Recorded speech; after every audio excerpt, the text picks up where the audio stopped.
பொருள் சிறந்த திருக்குறளில் பூரித்து சிறந்தவரே, இருள் சிறந்த விடியில் வர ஏங்கி தவிப்பவரே, கரு சுமந்து சோராமல் கண்ணிலை மாறாமல் இடுப்பு வழிக்காமல் எழில்மையை சலிக்காமல் மாங்காய் கடிக்காமல் மருத்துவச்சி பிடிக்காமல் தாங்கும் எமக்கெல்லாம் தாயாகி வந்த அன்னை தமிழை வாழ்த்தி வணங்குகிறேன். தெளிவு குருவின் திருமேனி காணல், தெளிவு குருவின் திரு நாமம் செப்பல், தெளிவு குருவின் திரு வார்த்தை கேட்டல், தெளிவு குரு சிந்தித்தல் தானே என்ற திருமந்திர திருவாக்கியத்தை உள்ளத்தில் நிறுத்தி ஆசிரியர் தினத்தை நினைவு கூறும் வகையில் நடைபெற்றுக் கொண்டிருக்கும் இந்நல் விழாவை ஏற்படுத்தியவர்கள், பங்கெடுத்துக் கொண்டிருப்பவர்கள், மேலும் அவையில் வீற்றிருக்கும் ஆன்றோர் சான்றோர் அனைவரின் திருப்பாதங்கள் தொழுது வணங்குகிறேன். இப்புவியில் பிறர்க்கென வாழ்ந்தவர்கள் வானில் நட்சத்திரமாக மின்னுவார்கள் என்று கேள்விப்பட்டிருக்கிறேன். அதை இன்றுதான் நேரில் காண்கிறேன்.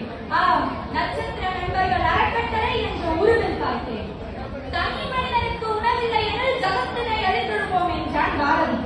இந்த உலகம் அழியாமைக்கு காரணம் நட்சத்திர நண்பர்கள் போன்றவர்களால் தான். அன்னசத்திரம் 1000 நாட்டல், ஆலயம் 10,000 நாட்டல், அன்னையாவின் பூமிய கோடி ஆங்கோர் ஏழைக்கு எழுத்தறிவித்தல் என்றான் பாரதி. அப்படி என்றால் கல்விக்கு தான் முக்கியத்துவமா? அன்னதானத்திற்கு இல்லையா என்றால் பாரதி அப்படி கூறியிருக்க மாட்டான். அன்ன சத்திரத்தோடு விருந்து விடாதீர்கள் என்று நான் கூறியிருப்பான். அதுபோல பசித்த உடலுக்கு உணவும், ஆறு குடம் போன்றவற்றை தூர்வாரும் பணிகள், இலவச நுழைவுத் தேர்வு பயிற்சிகள் போன்று இன்னும் சேவைகளை செய்து கொண்டிருக்கும் உண்மை நட்சத்திரங்கள் இன்று குருவிற்கு விழா எடுத்துக் கொண்டிருக்கிறார்கள். அதற்கு குழந்தையாகி எனக்கும் வாய்ப்பு கொடுத்தமைக்கு நன்றி கூறி குரு பிரம்மம் என்ற தலைப்பில் எனது அனுபவத்தை எனது ஆசிரியர்களுக்கு அர்ப்பணித்து இந்த உரையை துவங்குகிறேன்.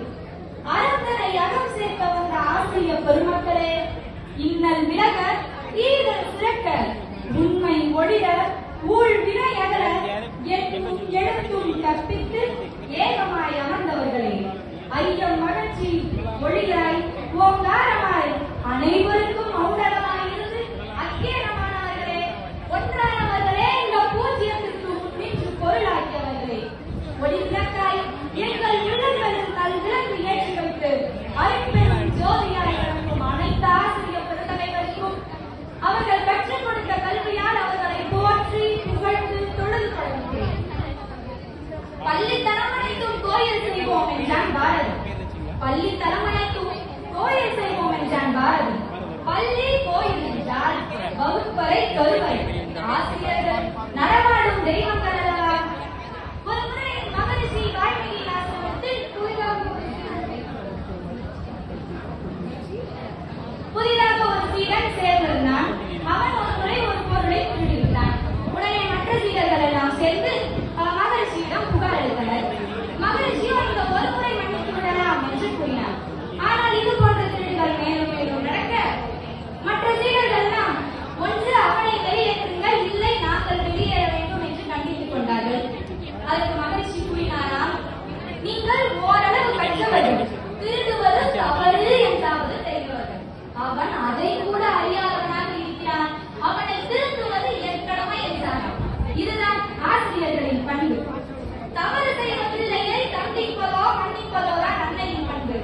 ஆனால் திருந்த வேண்டும், அவன் திருந்த வேண்டும், இந்த சமூகம் போற்றுமாறு வாழ வேண்டும் என எண்ணுவதும் அதற்கு வழிகாட்டுவதும் தான் ஒரு ஆசிரியரின் பண்பு.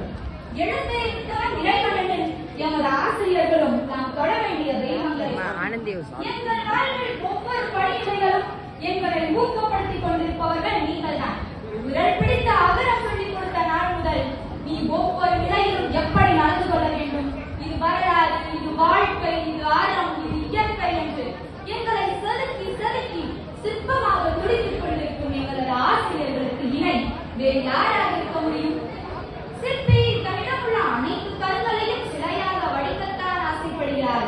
உளிக்கு வளைந்து கொடுக்கும் பாறைதான் பிறர் வியக்கும் சிலையாகவும் வணங்கும் கடவுள்